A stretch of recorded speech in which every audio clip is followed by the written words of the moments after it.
put that on, hey? Hello, folks. How are you? Friday afternoon, Chris Green, the History Chap. Live show. Trying to do these most Fridays, and it's a bit of a sort of well, an informal show. So not a scripted video with lots of slides and stuff that you might be used to. And I know, of course, some of you are regulars on here, aren't you? So hello, and I can see some of you here. We've got QA Library, Sarah Jane, good to see you. Cara, Vince, nice to have you on the show. Thank you very much indeed. Oh, John Sadler. John, you need to break into song there. I think you may even have the song in your head. But welcome to everyone. And if you're just coming onto the show now, just go into the chat and pop in where you're signing in from. It's always lovely to find out where you are. And this week I've just gone back to slightly earlier time. So it's where are we? 1 o'clock on a Friday. Last few weeks we've been doing them at 4 o'clock. Really just to try things out, actually, because the biggest problem on YouTube is that there is no good time, is there? The British are my biggest contingent of viewers, but some of you will know this. Actually, the British do not form the majority. They're the biggest group, probably near 35-40% of viewers are British. I've got a huge contingent from North America. 35% of my viewers come from North America. So, of course, they're hours behind us. And I've got about 10% from, well, and actually, if we count the New Zealanders as well, I've got 10-12% from Australia, New Zealand, and a few other folk from places like Philippines, Hong Kong. So really, when is a good time? And I know, again, some of you guys, even in the UK, it's like, well, if you're working, is lunchtime good? Is 4 o'clock good? So I apologise, but we're trying it out and trying to do it all at different times. And there you go. There I am mentioning Australia. And Alistair's immediately bobbed in with a hello from Brisbane. Good evening, he's actually saying. Beg your pardon. Meanwhile, Mike and Liz from Cheltenham, just down the motorway from where I am here in Worcester. Vince is in Sussex. That's cool. And Charlie Manson's on the call. Great one, Charlie. Lovely. And Tony I think, Tony, you're the first person from North America to be chiming in today. So that's lovely. I can see Warren's here, Northamptonshire, if I'm not mistaken, Warren. Bill, nice to see you. And Rich John, my first time catching a live show. Live. Yeah, I get what you mean. Great to have you on board. Okay. We've got Vietnam, another one from that sort of, into the evening brigade. We've got Stockholm, Newton Le Willows, says Les. Not quite as exotic as Vietnam. ... Should we just leave it there? I know Newton Le Willows. I used to live in Chester for a long time, so know that part of the world. And Sarah Jane's near Bletchley Park. So you can't say where you are. Love that. Love that line. Well, as I say, welcome, folks. And let me just sort of, outline what the live show entails. Okay. So really, it's a little bit of an update on what I've been up to. So it's a bit like a newsletter, really, sort of a video newsletter. And then I'm going to share with you some of the events that happened in British history this week. Only some of the events, you'll be pleased to know. And then I'm going to just focus in on three particular, well, it's actually three people, and just tell you briefly their sort of biographies, because they're three leading lights from Victorian military period. So I thought that might be interesting as well. And of course, QA Library, I've just seen there. Sorry, I've just seen it. Ex-Submariner. I'm texting from the inside of the boot of my car. Could someone let me out? QA Library, you're obviously, I know you're from Portsmouth, and you just said that yesterday was the start of events for D-Day. Troops getting loaded on. And of course, today is 6th of June is D-Day, or 6th of June 1944 was D-Day. And we still celebrate it, obviously, that major, the longest day. And really in line with that, last night I brought out a video about Stan Hollis, the only British soldier to be awarded the Victoria Cross on D-Day, which is quite amazing when 60,000 went ashore. And indeed, if you look at the amount of that the 50th Northumbrian Division, of which the Green Howards, Stan Hollis's regiment, were part of, the amount of awards that actually got on D-Day was phenomenal. There were 3 DSOs, at least something like a dozen military crosses, quite a few, more than that, distinguished conduct medals, but just the 1 VC across the whole of the 60,000 British troops that were going ashore. And don't forget, we're Canadians who obviously were could receive the Victoria Cross as well. But so hopefully you've seen it. It's doing really well, actually. Not maybe views not as popular as Missoula War. They're always off the scale. But people watching, the average viewing time is something like 65%. People are watching. The average person is watching the whole of my videos. 65% of people are finishing my video, which is, that's way above normal. Normally I'm in the 40s somewhere.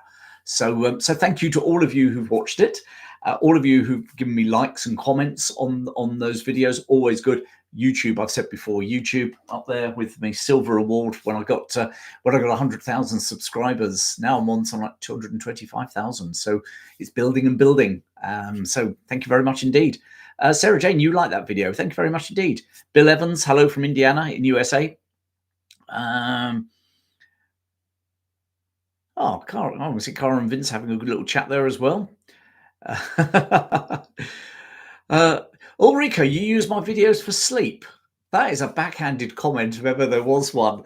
But so obviously we've got Stan Hollis. And of course, last week I was busy going back in history slightly more to the Mad Mullah fighting the British, or the British fighting the so-called Mad Mullah, Muhammad Abdullah Hassan in Somaliland. So that's a sort of a bit from really Edwardian, early 20th century colonial stuff, but sort of most Brits wouldn't even know that there'd been a colony or a protectorate of Somaliland, let alone that the British ended up fighting one man for the best part of 20 years. So hopefully some of you have seen that. And there are links to both of those videos down below in the description. So if you haven't seen them, there's your opportunity. Let me have a very quick look, because I love being able to chat to people, which is something I can't do on my normal videos, is it? So, Ulrika, thank you very much. I do like that. And Cara's in on the act now. Goodness gracious me. Yeah, I agree with you there, ex-submariner. Richard, hello from Tanzania. Of course, nice to have you on board. You seem to tune in most Fridays, so thank you very much indeed, Richard. Thank you very much, Michael and Liz. That's lovely as well. Thank you very much, Michael and Liz Brown. So, so outline of today, as I say, we're going to, we've done that. I thought we'd give I've told you my two latest videos, so have a look at those if you haven't. A couple of quick shout outs as well. Just want to shout out to two of my regular viewers. Don't know if they're on here today, but they deserve a shout out. One's to Nobby Clark. You'd be surprised to know, all you ex-forces people, he's ex-forces. With a name like Nobby Clark, he would be, wouldn't he? Nobby is in a group down in Devon, North Devon, who've been collecting loads of memorabilia from their service histories and indeed, wider service up at 20th century. So First World War through to national service, really, or in 60s. And in fact, Nobby, actually, those of you who've seen my video about the Aden emergency and the Battle of Crater, there were a lot of photos that actually Nobby, who'd served in Aden, supplied me with. So they were just a really nice touch. And but anyway, Nobby's group, who have these, they put together little exhibitions. And any of you who are down in Devon, 14th, 15th of June, they're putting on an exhibition at Trago Mills, just outside Newton Abbot. There's a sort of steam and vintage steam fair rally, and they're having their own little tent of sort of nostalgia from the 20th century military, but with a very strong emphasis with the local connections to Devon. So anyone who's down there, please support Nobby and his team at Trago Mills, 14th, 15th of June. Always a good excuse to have a nice weekend away in June anyway. And you can never go wrong going to Trago Mills for a bargain, can you? So there we go. The other person I'm just going to give a quick shout out to is Des. Des has got in touch with me, asked me if I would be willing to do an online talk to a group of male carers over 50 who are basically caring for their loved ones, families, don't get paid or anything for it. And he's part of a support group for those people down in South Wales. And he's asked if I could basically do a talk and entertain the troops, probably the wrong word to use in that thing, but entertain those people who give so much of their time. We're looking forward to I'm looking forward to helping those guys as well. I've also just been asked if I'd be willing to come and speak down in Kent, near Folkestone, which would be cool as well. So there we go. Let's have a quick look here, because I've suddenly seen that we're going absolutely bonkers. Justus, lovely from South Africa. Nice to see you, mate. We're going to mention South Africa in today's program, so keep with me. Keep with me.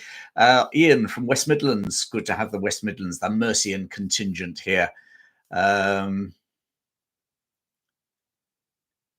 Oh, QA Library, you're talking to a member of staff from the D-Day Museum, said he'd spoken to you, said he was a very nice person. Oh, well, there you go. Thank you. I hope my mother's watching this program. She'd like that. Rob Waiters, Wales, your great-grandfather was at Normandy on Sword Beach. My other great-grandfather served in Burma. I will do some more stuff on Burma, because one of the things I have noticed, whilst things like the Stan Hollis story are great, what people seem to really like is a lot of my stories from the First and Second World Wars that aren't the obvious.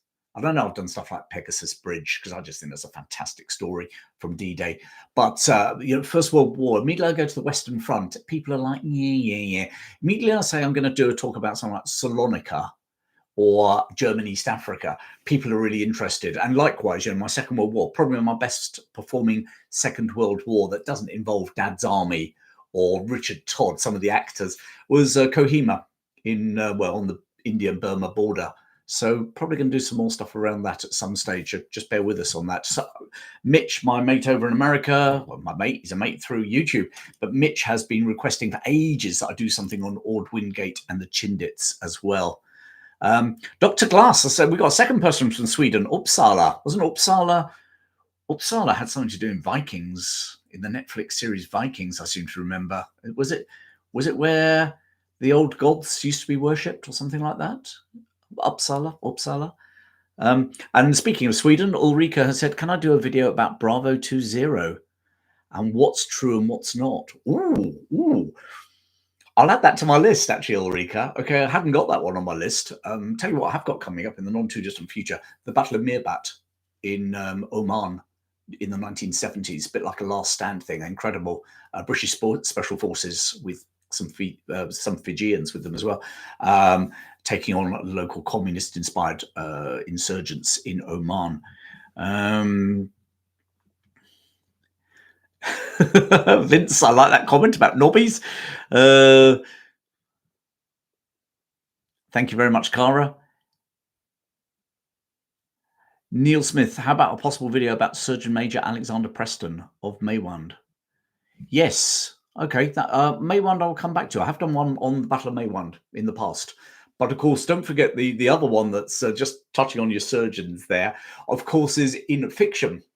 Dr. Watson, as of Dr. Watson and Sherlock Holmes. Dr. Watson supposed to be served at Maywand as a doctor in the British Army. So, there's something about Sherlock Holmes and Dr. Watson I've got to do, and a bit of like because Sir Arthur Conan Doyle modelled Holmes on one of his lecturers, I believe it was, at University of Edinburgh.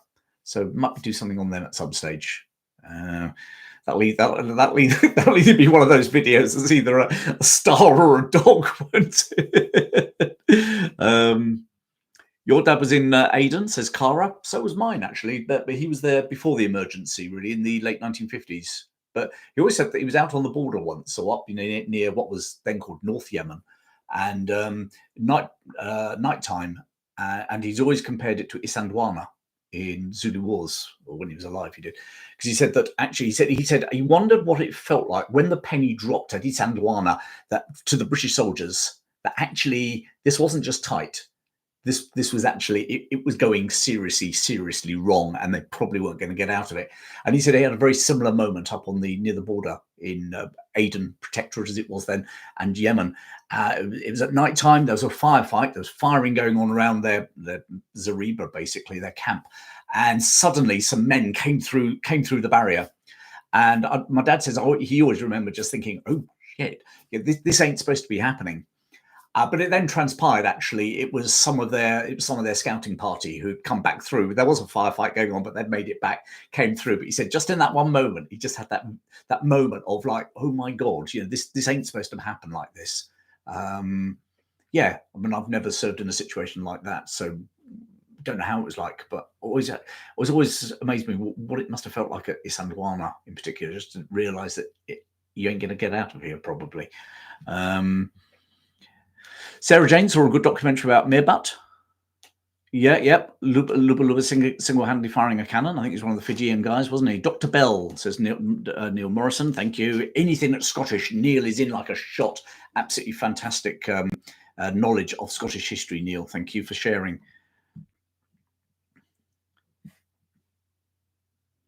Oh, wow. Justice, that is amazing. Justice Pogita, about Queen Victoria knitting a number of scarves, which served as special decorations awards for British soldiers who served in the Boer War. Please do something on that. What a great story. Queen Victoria's scarves. Lionheart, you're never late. This is an informal chit chat. This is like being at the pub or at a barbecue, all right, mate? So never apologize for being late, because I don't see you as being late.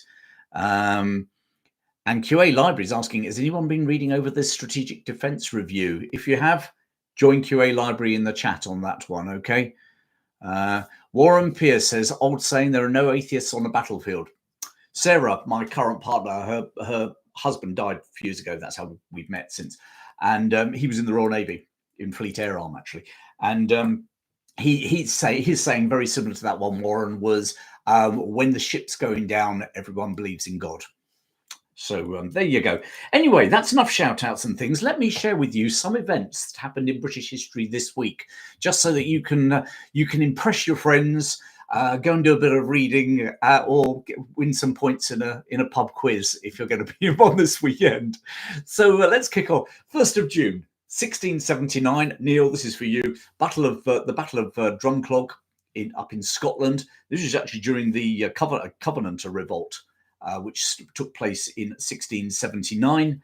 The Covenanter army actually defeats a government army up there in Scotland at the Battle of Drumclog. The government army was being commanded by James Graham of Culverhouse, otherwise known later on in history as Bonnie Dundee. But the Covenanter Revolt, this was a victory for them, but it all ends in tears very soon afterwards at the Battle of Bothwell Bridge, where the government troops are victorious. And something like 1,200 Scots prisoners, or Covenanter prisoners, should I say. Basically, this is Scots on Scots fighting. But 1,200 Covenanter prisoners are transported to the New World, North America. I think principally North America rather than the Caribbean, but I stand to be corrected on that. These were in the days, of course, where British used to send people in chains to the Caribbean and to North America, because at that stage we didn't have Australia to send them to. But of course, those naughty American colonists rebelled, and Britain had to find a new place to send all the people she didn't want. But anyway, convicts, by the way, really interesting story, because I've done some research on that, only a little bit, by the by. And interesting that the convict thing, you know, we've got these stories about someone's been sent to Australia for stealing a loaf of bread and all this. Well, what I've read is actually there was a slightly bizarre school of thought in Britain, but if you buy into the school of thought, what I'm now saying is going to make sense, which is basically that prisons are bad places. Yeah, we hear that now, don't we? You know, send someone in for a petty crime and they come out a hardened criminal at the end of it. So better than sending him to these awful prisons like Newgate and places like that, how about much better to send them to another place where they wouldn't become hardened criminals, like halfway around the world to a place that is totally uninhabited except for the native population of Aborigines, full of snakes and God knows what else. And somehow that's better than sending them to a life in Newgate prison. Well, there you go. Don't know if that's true or not, but there we go with that one in Scottish history, and obviously that's all came from the transportation bit that I was just talking to you about. Speaking of South Africa, actually I didn't realise we've got 2 mentions for South Africa today. Okay, Devitt, nice to see you as well, mate. Well, today you've come up right at the right time. 1st of June, 1879, the Prince Imperial, Louis Napoleon Bonaparte, was killed in Zululand during the Anglo-Zulu War. And he was the great nephew of Napoleon Bonaparte, he of Waterloo fame. And his father had been the Emperor of France, Napoleon III, until the Franco-Prussian War, where he'd been defeated at Sedan and basically a French Republic had been declared, and he had found refuge in England, of all places. Oh, the irony, hey, that Bonaparte had to find refuge in England. And young Prince Louis Napoleon he was actually commissioned as a royal engineer, past Greenwich, Woolwich Military Academy, and was desperate to go and have, see some action in Zululand. You can imagine Queen Victoria was having none of it. So, it's bad enough they just lost an army at Isandlwana. The last thing he wanted was a French prince going out there and getting killed by the Zulus. But in the end, the authorities, including Queen Victoria, relented. He was allowed to go. He managed to wangle himself onto a scouting party, which then got ambushed by a small party of Zulus, and he was killed. No major strategic value or impact on the war itself, but highly embarrassing for the British, especially the French press, especially the Republican press in France, who had hated the Bonapartes. But let's face it, with the French, they hate the English even more. And basically, they suddenly turned and said, our glorious Louis Napoleon has been killed on the watch of the British. Some even said it was a conspiracy by the British to eliminate the Bonaparte regime, the Bonaparte dynasty. Then it was just a young man who was he pushed his luck on a scouting party. But there you go.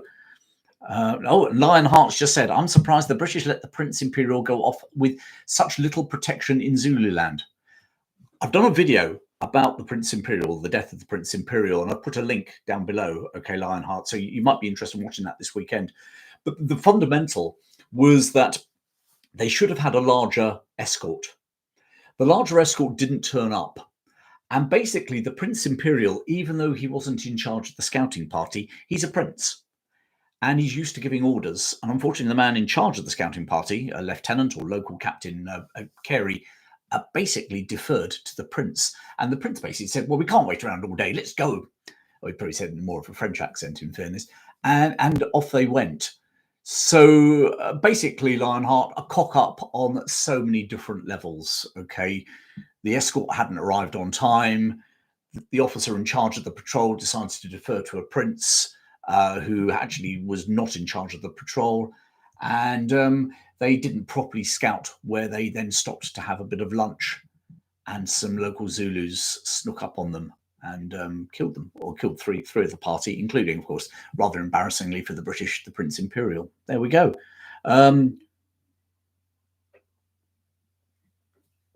I should have a very quick check what we've got to have. Ulrika said she'd love to have a video on the San Nazaire raid coming. Okay, coming your way. Not in the immediate future, but it's on the hit list. Okay, so that will be coming, Ulrika. Dieppe, I think we'll be doing as a bit of a nod to all my Canadian viewers as well. I think I've done a small one on Dieppe in the past, but I'd like to do a proper one again, or a proper one, more in-depth one, should I say. Charlie Manson's got some good stuff. Lionheart, we just responded to your thing. Alex Sexton, oh, thank you. A nice comment from you, mate. Gravy Train says, have I done anything on the Mau Mau uprising? Not yet is the answer, but strangely enough, I will be. I've got to tread a bit carefully on that one because, it's closer to today's history, or closer to today when we do these talks, the more raw wounds there are. Yeah, it's a bit like doing something on maybe, I don't know, the Troubles in Northern Ireland. It's a little bit too close for a lot of people, too close for comfort. And I appreciate the same in Kenya, for some Kenyans, certainly. Probably the really interesting thing is that the British had an internment camp in Kenya called the Hola camp, HOLA, highly controversial even in the 1950s. And it led to a massive debate in Parliament about actually what was going on in the Hola camp. And Conservative government at the time, and a Conservative member of Parliament got up and absolutely laid into the government. Cracking speech, one of the great parliamentary speeches since the Second World War. And this man basically laid in and said, fundamentally, if the behaviour of the British in the Hola camp would not be acceptable if it was set in Europe, why the hell is why is that behaviour acceptable just because they're in Africa? Irony of ironies, that member of Parliament was a man called Enoch Powell. So, funny old world, isn't it? Hey? So there it was. Anyway, Devet, what have you saying there? Oh, and Ulrica's on a roll now. The German raid on Scarpa Flow. Yeah, another good one. Neil Morrison, you're wondering if I'd consider the Covenant a conflict? Yeah, I will. I've just got to be ever so careful here, Neil, because what I'm realizing on YouTube or on the current YouTube channel is that if I go back anything earlier than sort of Napoleonic Wars, it's very, very hit and miss, because people are expecting me to be talking about 19th century, World War II, bit of post-war, and then I suddenly come and do something completely, left field as far as they're concerned, like the Covenanters in Scotland, and it's just like, whoa. So I'm really treading a fine line, because obviously videos, whatever video I do, takes about the same amount of time. I put the same amount of effort into it. And I want them to be successful. Fundamentally, I want the people who love my channel to want to watch it. And everything else that follows from that, like the advertising revenue for me, you get the gist. But fundamentally, it's actually about producing videos that the people who follow my channel really want. So I'm with you, Neil. I've just got to think of a way of doing it. Is it a secondary channel that just goes more internal British, doesn't tend to do the Imperial stuff and all that, and goes back further in British history? So we're talking about, Battle of Flodden and things like that. Maybe it is, not sure. What have we got here? Jomo Kenyatta. Yeah, we're talking we're talking Mau Mau there. Yeah, Dr. Glass. Well, never knew that about Enoch. Yeah, if you look up the Hola speech, HOLA speech, or the Hola massacre speech, I've got a book about it here somewhere. Where the hell is it? Great speeches. Speeches that changed the world. I think it's in here actually. Might not be. It might not be in this one. It might be great British political speeches that I've got over there somewhere. But anyway, yeah, it's in there. But anyway, let me keep going, because so far we've only got the bloody Prince Imperial on the 1st of June. This isn't going very well, is it? 1st of June, 1907, Sir Frank Whittle is born. Sir Frank Whittle, inventor of the jet engine, one of the great British inventors of the 20th century. And we've got a fair few. I'm going to talk about one of the last ones later on in this little rundown. For those of you who are into a bit of literature, 2nd of June, 1840, Thomas Hardy's born. I know we had a conversation about this on my Patrons live show on Monday evening. And I think quite a few of us were of the opinion that, Thomas Hardy's a pretty hard author to get into. But then you see my dad. This isn't a David Green love in here. I just happened to mention my dad once already. I've mentioned him again. He thought Thomas Hardy was absolutely brilliant. I have to say, I remember I listened to an audiobook once driving back from Devon, I think it was. Maybe it was Hampshire, maybe it was Southampton, back to Nottingham. I listened to the what was it? Was it the Mayor of Casterbridge? Far from the Madding? No, Tess of the D'Urbervilles. Oh my God! By the time I got back to Nottingham, I think I wanted to jump off the top of the house. A depressing bloody book, if ever there was one. Slightly more upbeat. 2nd of June, 1857, Edward Elgar is born. Not only is he born, he's born here in Worcester. Woo! Edward Elgar, of course, almost like Britain's unofficial sort of composer laureate, I guess you call him, the composer of the Pomp and Circumstance marches, as well as amongst others. And of course, Pomp and Circumstance March number 1 was given lyrics, and those are not by him. Someone else wrote the lyrics. And the lyrics, of course, are Land of Hope and Glory, which many people believe should be certainly England's national anthem. Not sure about the rest of the UK, but England's national anthem rather than God Save the Queen. But there you go. But Edward Elgar, and as I said in my Patron show on Monday, everywhere you go around Worcester, there's a blue plaque. He either been there, had a garden there, composed something there. But yeah, I personally like Elgar's music. But there you go. No, it's not my go-to. I don't clean my teeth to Elgar in the mornings. Currently, I seem to be on a forget it. The Killers. That's who I seem to be listening to a lot at the minute. Obviously, very memorable because I couldn't remember the name, could I? But there you go. Sarah Jane says Thomas Hardy in school was very boring and dreary. I thought, there you go. Tree Goblin. Afternoon to you. Nice to see you, mate. Cara, yeah. Oh dear. Wandering Celt. Oh, Wandering Celt, that's a great question. What about a breakdown of the contributions of the different nations to empire? God, that would almost be a series, actually, if I'm honest, Wandering Celt. And a very interesting one, because, the contributions are all so mixed up. Yeah, I mean, joking apart, where would the British Empire be without the Irish and the Scots? Yeah. Funny enough, I was chatting to an Irish mate of mine yesterday, popped down here for a coffee on his way past on the motorway, and we were talking about this. He's a proud Irish nationalist, but he was just saying, actually, the British Empire is littered with Irishmen who went out and fought for Queen Victoria. But equally, how about all the Indians that, for whatever reason, joined the Indian Armed Forces? Did you know, actually, at the end of the Second World War, the Indian Army was the largest volunteer army in the history of the world?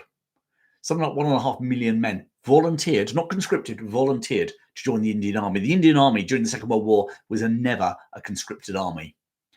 Yet 1.5 million Indians, over 1.5 million Indians, joined that army. Not necessarily because they loved the British. When you've got the Japanese on your doorstep, you might decide that actually you're going to have to serve the British to stop the Japanese coming in. I get that. But isn't that interesting? And all those blokes who were up on the Khyber Pass and the Northwest Frontier and fought on the British side during the Indian Mutiny, the Great Revolt of 1857. South Africans, not least actually, Afrikaners who fought for the British in both the First and Second World Wars. And let's not forget the South Africans who fought in the Korean War on the side of the United Nations as well. So, there are so many dichotomies there. And I'm going to be talking about one of those dichotomies in a moment when I get to finishing off this little bit here. 2nd of June, 1953, Queen Elizabeth II was crowned, Queen Elizabeth II, at Westminster Abbey. My mum was in the crowds that day down in Trafalgar Square. 3rd of June, 1162, Thomas Becket became Archbishop of Canterbury. And for those of you who know your English history, you know what happened to him just 7 years later. Where else? Oh, no, I talked about that in my Patron show. I'm not going to talk about that. Operation Dynamo. The Dunkirk evacuation ended on the 4th of June, 1940. And honestly, this is quite amazing, isn't it? Dynamo finished on the 4th of June. D-Day started on the 6th of June. There was nothing in it, but I just think it's one of those interesting historical, parallels, isn't it? That almost 4 years to the day since that historic departure from Northwest Europe, the British, amongst others, come back in 1944. Oh, another South African one here, actually. 5th of June, 1900, the British enter Pretoria during the Anglo-Boer War, Second Anglo-Boer War. And, of course, the British thought this was a high point. Effectively, the war was over. They'd already captured Bloemfontein, capital of the Orange Free State. They'd captured Johannesburg, the sort of the mining, gold mine capital of Transvaal. And now they were capturing the political capital, Pretoria. War over. Oh, how wrong they were. How wrong they were. So that the war continued for the best part of 2 years as the Boer forces adopted a guerrilla campaign against the British, which was a nasty campaign on all sides and led to some very interesting stories, not least Breaker Morant. He's on my hit list too. The truth behind Breaker Morant, highly controversial to this day in Australia on a whole variety of levels. Talk to any Australian historians; they've all got an opinion on Breaker Morant, and they all vary. Which is great. John Sadler's just said I was correct about the million people.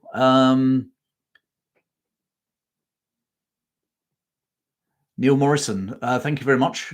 Especially Irish and Anglo-Irish senior army officers, says Vince. Yeah. I'm just looking to it. Yeah, well, I'm just whizzing through. Admiral Ramsey, mastermind of Dynamo and Neptune. Yes, he would be a good person to do a talk about. Actually, Admiral Ramsey gets very little credit for what he actually achieved during the Second World War. And in fairness, Dunkirk in particular, when you think that evacuation, Overlord and the whole invasion of Normandy, 6th of June 1944, have been well over a year in the planning. Dunkirk, well, the British didn't think they were going to get their backsides kicked and have to be evacuated from Northwest Europe. I mean, let's face it, they'd stood against the Germans for 4 years during the First World War and never needed to be evacuated out of Northwest Europe. So, in fairness, Ramsey's evacuation, Operation Dynamo, was really impressive for an incredible project management at the drop of a hat. Maybe British, maybe industries now should actually look at Dynamo and learn lessons from that. Don't know.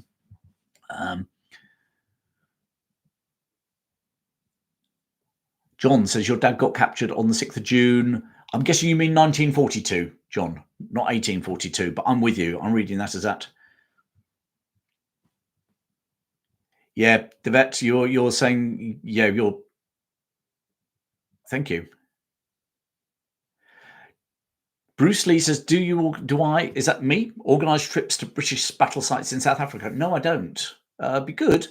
But even just doing some around Britain would be quite nice as well, wouldn't it? I have had a couple of requests to do something like that and to do more live shows and things from battlefield sites. Because what could possibly go wrong with a live show out in the open at a battlefield site in England, apart from the weather? That's a starter for 10, isn't it? Dogs running past, children screaming, cows mooing. Oh, yes. A digger, a tractor deciding, a combine harvester deciding to cut the wheat in the field next door. What could possibly go wrong with a live broadcast? And Lionheart says, not many people talk about the British and French rearguard to slow down the Germans at Dunkirk. I've got it. That's in a pipeline too. All right. I've got a lot of things coming up, but certainly, and the last stand of the Highland Brigade at St. Valery as well. Right.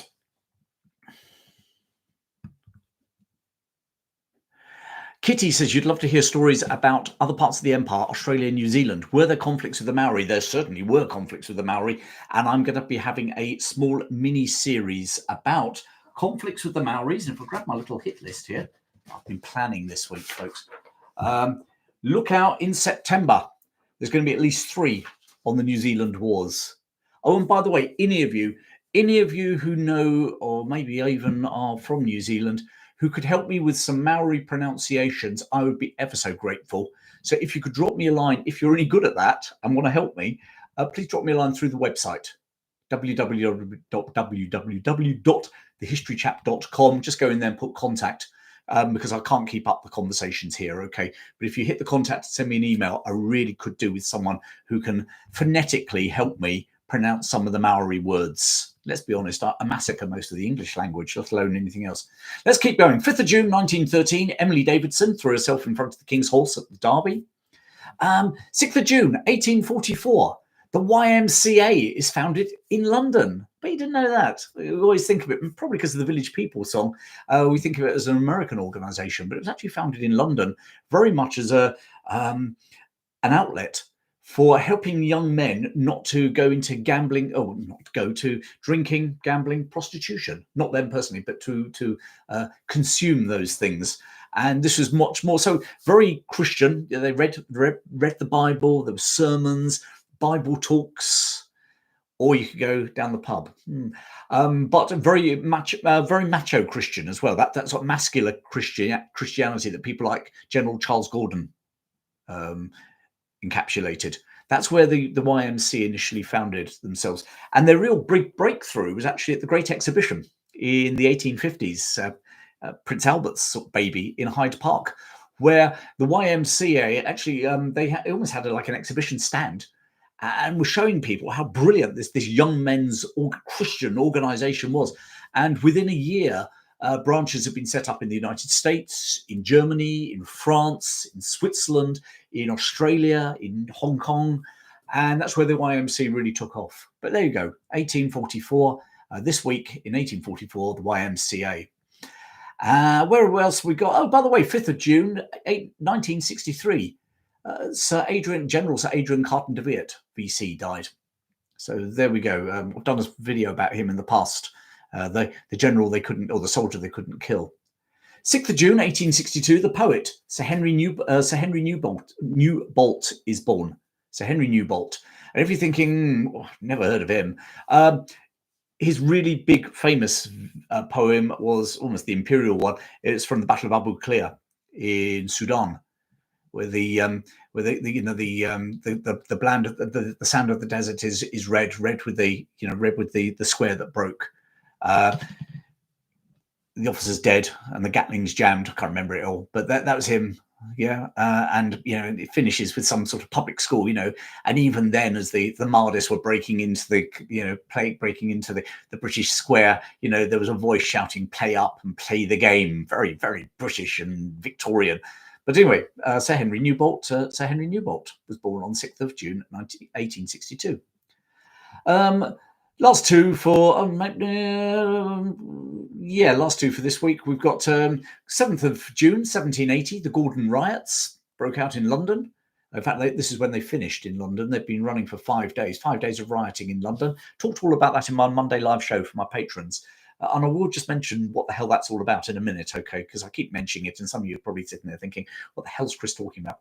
And then finally, 7th of June 1832. Nothing military, but the Great Reform Act is given royal assent. Great Reform Act basically did away. It enfranchised a lot of the industrial towns from the Industrial Revolution. Did away with a lot of things called like rotten boroughs, and it's seen as a major step on the road to democracy in Britain, in British history. And we've still got John 9021. You're saying your Uncle Harry was second man off his landing craft on D-Day. He was an army cook. Drove himself mad when he occasionally chatted about it. QA Libraries, there's lots of YMCs at bars nowadays. Okay. And some were on land that Quakers gave them.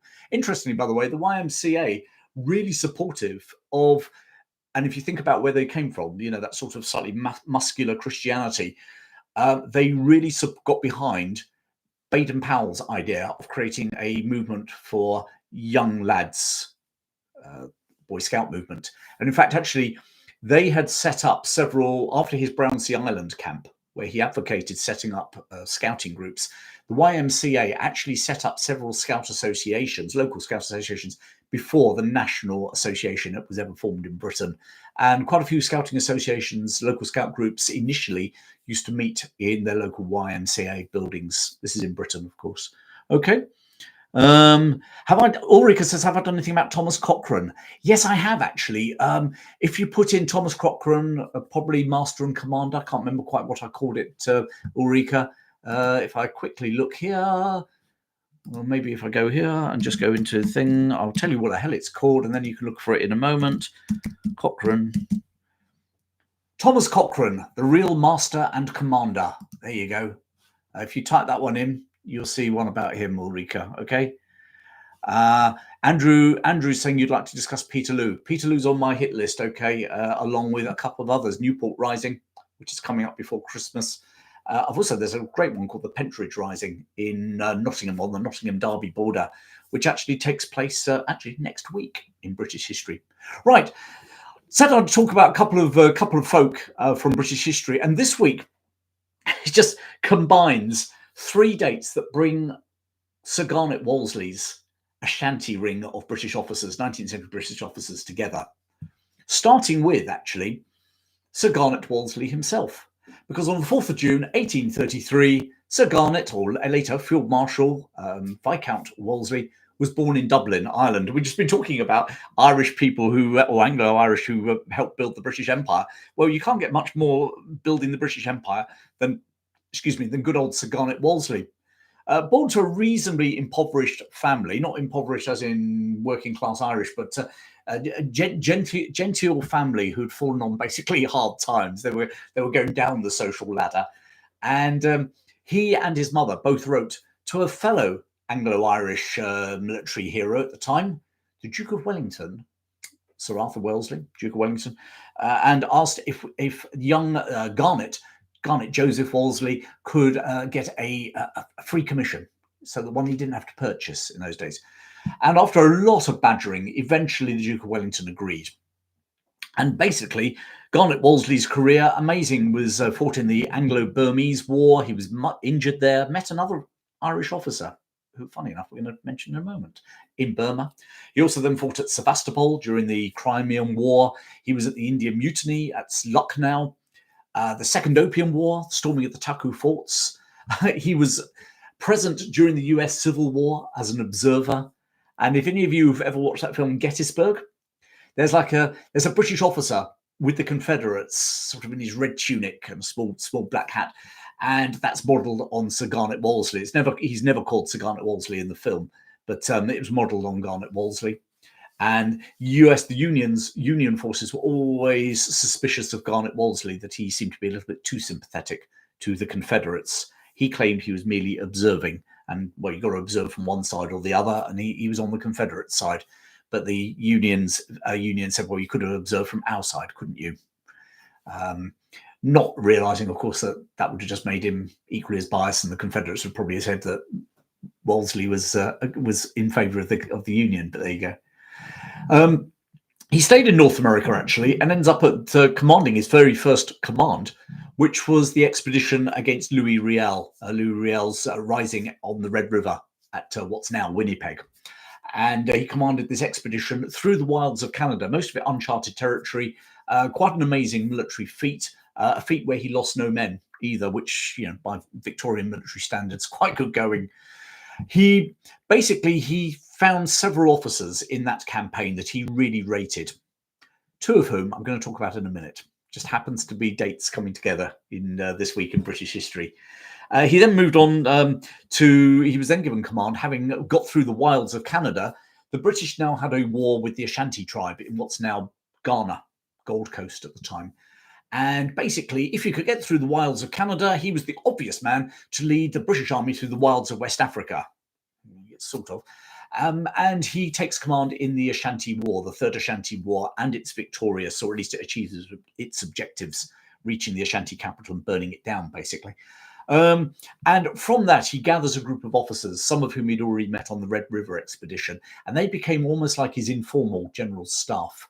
Whenever he went on campaign, he would try and request these officers come to him and work with him. He then went on to serving in Cyprus. And then, of course, famously, he was given command of the British Army during the Anglo-Zulu War. After Lord Chelmsford had made his complete balls up at Isandlwana, he was on borrowed time. And Wolseley, seeing an eye for opportunity and glory fighting and defeating the Zulus, was lobbying like there was no tomorrow to be put in charge. Eventually, he's allowed to go out there. He is put in charge of the British Army. And Chelmsford basically doesn't tell Wolseley exactly where he is in Zululand, on the belief that obviously the longer it takes for Wolseley to find him in Zululand, the more likely Chelmsford is to have that final showdown with the Zulus and win and sort of redeem his name and his military honour. And of course, that's what happened. I don't know about redeeming his military honour, but he gets that final showdown at the Battle of Ulundi, defeats the Zulu army. And finally, then Sir Garnet is allowed to be commander-in-chief, which Sir Garnet's not very happy about being a commander-in-chief of a peacetime army, really. Comes back into action in the early 1880s, leading the British forces against the Egyptian nationalist rising, led by Egyptian army officer Urabi Pasha, and has probably the high point of his military career, the victory at the Battle of Tel El Kabir, just outside, en route from between the Suez Canal and Cairo. And then, of course, what he thinks is going to be the high point of his military career is a couple of years later, the Nile expedition to rescue General Charles Gordon from Khartoum. But of course, the Nile expedition ends up arriving too late to Khartoum. Khartoum has fallen to the forces of the Mahdi, and Wolseley's great hero, General Charles Gordon, a fellow Royal Engineer, is killed by the Mahdi's forces in Khartoum. Wolseley finally becomes Commander-in-Chief of the forces. In other words, Commander-in-Chief of the British Army. That wasn't the title. Commander-in-Chief of the forces in 1895. Finally took over from the Duke of Cambridge, who was Queen Victoria's cousin, who'd held the post for 39 years. He'd hung on so long, fundamentally, because he hated Wolseley, and he knew that Wolseley would get the job. Wolseley made no bones about his ambitions to become commander-in-chief. So the louder he shouted about wanting to be commander-in-chief of the forces, the more the old Duke of Cambridge dug his heels in and wanted to stay on. But eventually, he took over in 1895. By then, a lot of the power of the commander-in-chief of the forces had sort of been whittled away over the years, mainly, not least by people like Wolseley trying to clip the Duke of Cambridge's wings. And so really, by the time he took over, it didn't have the clout that it had back in the day when, say, the Duke of Wellington had been the commander. And by then, of course, Wolseley he was past his best as well. His glory days were long behind him. He handed over to Lord Roberts, Field Marshal Lord Roberts, in 1901, and he died in 1913. But one of the great sort of towering figures of the British Army in the late 19th century, in Queen Victoria's empire, I guess. Interestingly, of course, compared to a lot of the American generals during the American Civil War, compared to people like Mullah during the Franco-Prussian War, the armies that Wolseley commanded, even though he was seen as Britain's greatest general at the time, were really small. Interesting, isn't it? Perspectives. And you do wonder, what would he have been like had he had to have an army of the sizes that we then sent with the BEF in France in 1914, year after he died? Would he have actually been, would he have coped? Would he have been a good general? Or would it have been, you're really good at the colonial stuff, but you're good commanding a big army against an industrial enemy? We'll never know, but an interesting point.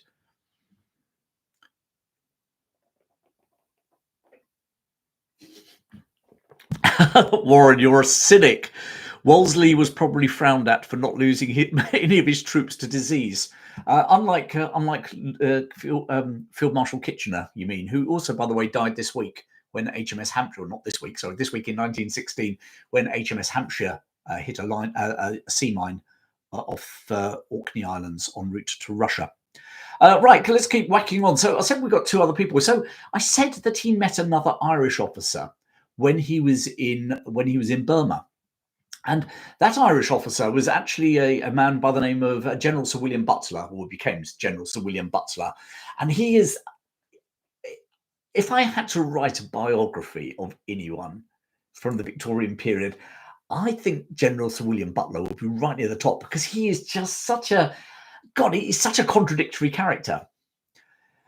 Born in 1838 in County Tipperary to an Irish Catholic family, gentry, again, fading gentry, a little very much like the Wolseleys in many respects, Garnet Wolseley 5 years earlier in Dublin.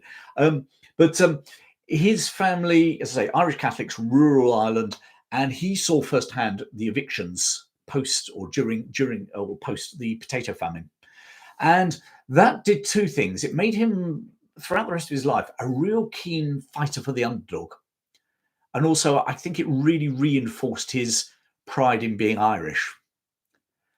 And then in 1858, he's commissioned in the 69th Regiment of Foot, which later became the Welsh Regiment, and serves for the next 50 years nearly, helping build Queen Victoria's empire. Yeah, I said, real contradictory character, and it gets better. He actually joined Wolseley on the Red River expedition. He'd already been to Canada himself to face off against the Fenians, another hilarious one. Irish general in the British Army facing off Fenians from principally the Union Army from the US Civil War in Canada.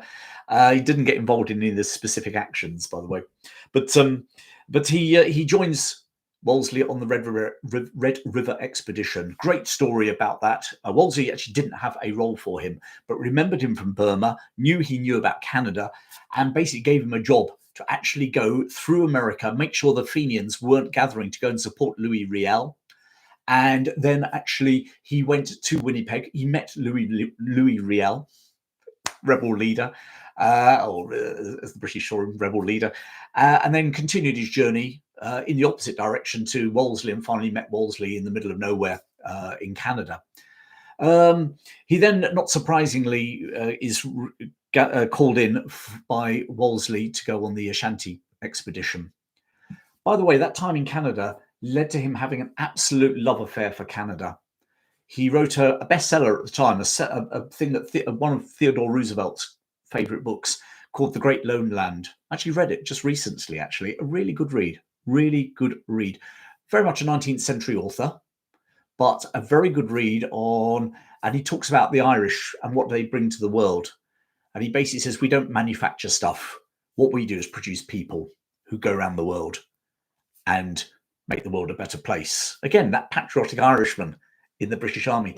He also wrote another great story called Red Cloud, the Solitary Sioux. And I think from that, you can probably guess he was, not only did he love Canada, but once more, he saw the Native Americans, First Nations in Canada, being downtrodden and having their way of life disappear as the basically English French influence spread westwards across Canada. And of course, he was reasonably sympathetic to Louis Riel. Didn't particularly like him as a man, but actually thought that what he stood for was, was fair. That why wouldn't you want to preserve your culture in the advance of this, globalization, as it were, then from Victorian Britain? Married in 1877, married Elizabeth Thompson, also known as Lady Elizabeth Butler, probably the Victorian military artist. Quite amazing as a woman, but most of the really famous paintings of the Victorian period, like the roll call after the charge of the Light Brigade at Balaclava, the Dr. Ryden approaching Jalalabad, the last man from the massacre at Gandamag during the First Afghan War. A painting of Rorke's Drift. Some of those are the great paintings. That was Lady Elizabeth Thompson. Where we get into, he ends up joining Wolseley in Natal for that ill-fated moment in Natal where it should have been Zulu War glory, ends up being peacetime role. Strange enough, Wolseley gives him a role looking out for, as a commissioner, for all the Indian indentured workers who were working principally on sugar plantations in Natal. Again, he saw him as a man who was going to look out for the downtrodden. And that was Wolseley recognising him. He then was involved in the Nile expedition, where he is responsible for gathering the boats that are going to take the troops up the Nile, and actually does it in a far quicker time, half the time the Royal Navy said that they would do it in. Obviously still not fast enough, and partly that was because both he and Wolseley thought the best men to take the Nile expedition up the River Nile through all the rapids that are there, called the cataracts, were the voyageurs, the men who had taken them through the rivers of Canada. So there was they basically employed a whole lot of the voyageurs from Canada, had to wait for them to come all the way across from Canada to join them in Egypt. And arguably that possibly cost Gordon his life. Ends up in South Africa just before the Boer War, where he basically opposes the idea that the British and Boers should go to war. Actually thought there was no need for it. A little bit more jaw and a little bit less war would be a good option. Strange enough, Lord Milner and Cecil Rhodes, the two arch imperialists down in South Africa at the time, totally disagreed. And that brilliant but annoying Irishman, as Milner called him, they lobbied and made sure he got recalled to London. And within about 5 months, they had their war with the two Boer republics. And strangely enough, it turned out just like Butler had claimed it would. He said the British, if they moved up to the borders, would get besieged. Yep, Ladysmith, Kimberley, Mafeking. He said that the British didn't have enough troops to fight the Boers. They didn't. And he said it would go on for much longer than the British thought it would, all of which proved to be true. But no one in the British military, and indeed the British establishment, like a smart aleck, do they? So he was given a couple of desk jobs back in London, and then he retired. Interestingly, in that retirement, a massive friend and supporter of John Redmond, the leader of the Irish Home Rule Group. And in fact, previously, he'd been a friend of Charles Stewart Parnell, the other leader, the 19th century leader of the Irish Home Rulers, and had actually written a letter in support of Irish Home Rule while he was a serving British general. Try and square that one off. And funnily enough, actually, folks, I've been invited to do, well, in fact, it's already been recorded. I'm appearing on RTE radio, Ireland's main radio station, talking about Sir William Butler later this summer. I'll tell you when it comes out. Okay, I'll share it with you so you can listen to it. It's a whole series on Irish people that built the British Empire. So I'll be doing that. And that's on the back, by the way, of my very first radio interview that I've recently done, BBC Radio. Unfortunately, it's BBC Radio Leeds, but we all start somewhere. And technically I did do an interview for the BBC, all about the man who would be king and the connections of one of the potential characters that the book was, Rudyard Kipling's book was based upon, who came from Wakefield in Yorkshire. Right. Let me just stop there and see. Sorry, folks. We've had a bit about the YMCA. John Sadler says the Irish built our navigation canals, the navies. Well, you're only going to look, quite frankly, John. You go into most DNAs, most people in Britain, in England, have got some sort of Irish blood. I have only a tiny trickle, but it's in there somehow. I don't quite know where it fits in to the family tree. I'll be honest, trying to research a family tree with a surname like Green. Oh, and in Scotland we've got McEwen. It's quite hard work. Wolfstan, hi from Australia. Lovely. Thank you very much, mate. Warren, outrageous comment about Canada. Not about Canada, about their neighbours.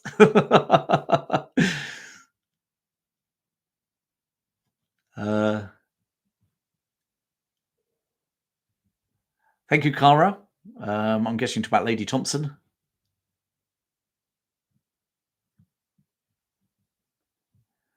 Oh, thank you very much. That's an interesting one, Devet. Thank you very much. Yeah, could do with some of your help sometimes, getting some phonetical pronunciations right with some names in South Africa as well. So if you're ever interested, drop me a line. Always want to try and get things right. Don't always. But there you go. And Wandering Celts is fantastic. I'll tune in. Yeah, it's RTE. I've forgotten the actual name of it. Maybe I'll share that with you next week. Okay, folks, I'll do a bit of homework.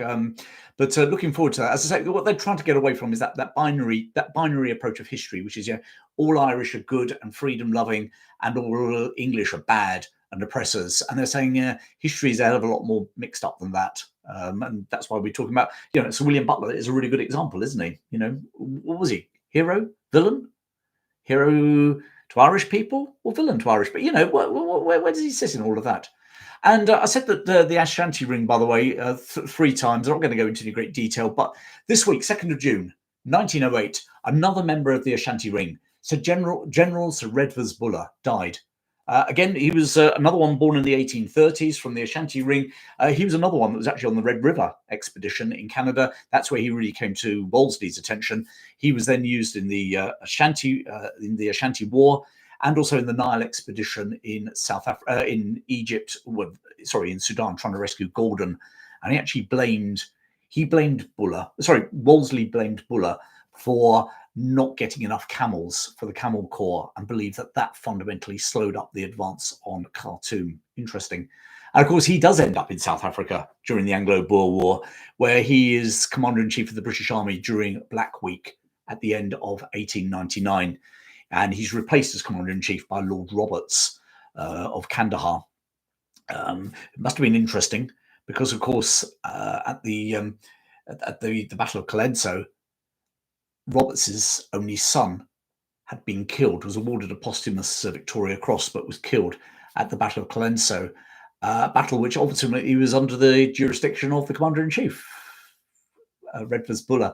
So it must have been an interesting moment. Although, interestingly, Roberts kept Buller on as Commander-in-Chief in Natal. And I've read 1 or 2 accounts which said, that's because actually Natal was the real hard front. Quite a narrow front, quite a hilly front, a mountainous front. That was actually the hard front to break through into the Boer republics. And some people have said, and he and Kitchener went for the sweep through the Orange Free State, which on the open veldt, which was actually a lot easier to make advances on. Don't know if that's true or not, but it's an interesting concept. Wouldn't be the first general in history, would it, to give a tough job to someone else while they take the glory? Sounds like a modern politician in many respects.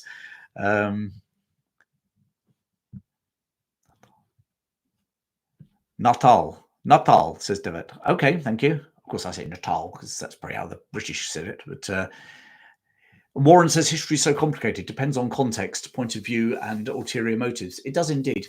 So there we go. That's a little bit from the Ashanti ring this week. I hope you enjoyed that. A bit different. Just wanted to give a plug to the membership thing down below. Okay, you can see this thing called membership, which is a plug, but tell you what it's about. I'm not asking you to join it particularly. It's a way of supporting the show. You get early release to my videos or early access to my videos when they come out.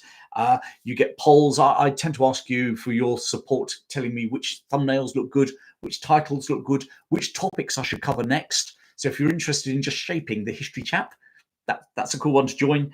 There's no monthly contract or anything like that. You join and you can stay as long as you want or not as long as you want. And you get priority response to comments as well. Okay. And what the hell's that difference? I keep talking about this patrons on a Monday night. Patrons probably is totally something different off YouTube. It's through my website, historychap.com, and it's really for people that want to go deeper in history and probably broader as well. So not just 19th century and First and Second World Wars. Okay, a little bit more learning about wider British history and going back into history as well. We have a live show every Monday. That's absolutely exclusive. It's like this, but you know these dates that I've just gone through. Well, I take them and we go into a lot more detail. So this week we did about 10, 15 minutes on the Prince Imperial. We did a similar amount of time on the Gordon riots in London, what the hell they were. Also Edward Elgar. We also had the Ward's End Cemetery riot in Sheffield, which we haven't even talked about here today, and the whole story around Thomas à Becket, how he became Archbishop of Canterbury, how he fell out with Henry II and why he was killed.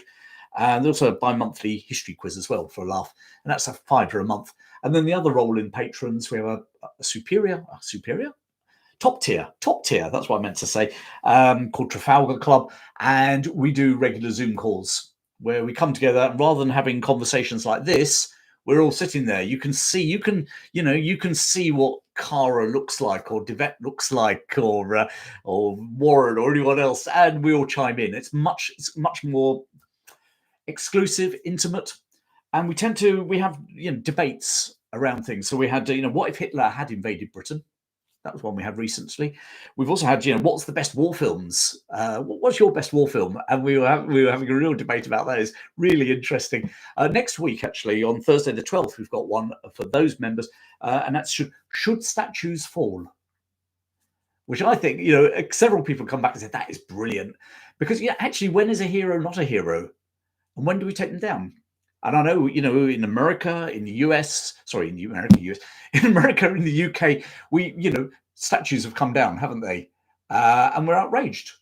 In Dublin, Nelson's column was blown up by the IRA. Is that good or bad? And it's very easy to say it's history. We keep statues. So Saddam Hussein, should he still be up in Baghdad? If there was a statue of Joseph Stalin, Chen Mao, Adolf Hitler, Benito Mussolini, where do you draw the line? So anyway, that's what we're having a debate on next Thursday. So if you just want that debate, well then go over, join the Trafalgar level, top level. You have to sign up for a month. You can join in, but anyway, so that's the difference. Okay, so they're all three different ways of supporting me and my work. And that allows me to do things like join things like Ancestry, where I don't look for my own family tree, but I do look for the family trees and what was happening in people's lives to some of the characters I talk about. Like Stan Hollis actually used it for his video, and I'm using it for next week's video as well. Next week's video, Major John Dartnell, a survivor of the Indian Mutiny and the Battle of Isandlwana. Of course, it was Dartnell who was scouting the day before the Battle of Isandlwana to the east, about 10 miles to the east. He ran into a whole group, maybe 1,000, maybe 2,000 Zulus, sent messages back to Chelmsford to say, I run into these Zulus, and actually I need some help here. I need some redcoats because I don't trust my local levies very much. And Chelmsford was convinced that Dartnell had run into the vanguard of the advancing Zulu army. Of course, he hadn't. And the advancing Chelmsford split his forces, took half his army straight away to back up to Dartnell, told the rest of the force to hurry up and come as fast as they can behind him. And in the meantime, the Zulu army launched its attack on that remaining force at Isandlwana. Major John Dartnell, really interesting character, born in Canada, strangely, and ends up not only in Indian Mutiny, where he storms Jhansi, the Rani of Jhansi story. He was there. Isandlwana, but he ends up in the Boer War as well at Ladysmith. He's one of the men who's holed up at Ladysmith, just like General Sir William Butler said the British would be if they went too close to the border. So fascinating guy. So that's coming up next week, and I've been doing some research on him, finding out where he was living. He ends up in Folkestone, and irony of ironies, he lives in Folkestone, about a quarter of a mile from where my aunt lived in Folkestone. Unbelievable. But yeah, so, and of course, he actually lived, when he was a youth, after being born in Canada, lived in Rochester in Kent as well. So that was his adopted home county. So there we go, folks. That's what's coming up in the next week. And in the not too distant future, we've got the Battle of Mirbat, the Battle of Assaye. So Arthur Wellesley finally gains a major victory, his first big victory in his military career in India. And we've also got the Shangani Patrol in, well, modern day Zimbabwe. So hopefully you'll enjoy some of those. In the meantime, I just want to thank you for joining me today. John Sadler says you have to wash and put your teeth in for your Zoom call. I get that rubbish all the time here, mate. Do some of you remember we had a troll on who says, do all British people have crap teeth? Yeah, and to you, mate. But there we go. He says, nothing like giving me a complex. Where are we at? Sort of QA library. Yeah, I agree with you there. So, folks, thank you very much indeed for joining me. Oh, in Boer prophecies, there'll be a third great Boer war 40 times larger than number 2. Well, I doubt the Brits are going to be there for that one. We ain't got the troops anymore, have we? There you go, folks. It's thank you so much for joining me today. If you haven't, then please watch my Stan Hollis VC video or any of the others. I've got down below. I've got links for Field Marshal General Sir William Butler. I've got Mullah, Wolseley, the Ashanti Ring, the Prince Imperials, the death of the Prince Imperial in Zululand, as well as my 2 most recent videos, Stan Hollis VC and the Mad Mullah. So on D-Day, 6th of June, here we are, 2025. Thanks so much for joining me today. Thanks for all your support, however you give it, whether it's financial, whether it's comments, likes, just viewing and turning up on things like this. Really appreciate it. Have a brilliant weekend. Hopefully the sun shines on you wherever you are in the world. Keep well, and I'll see you again next week.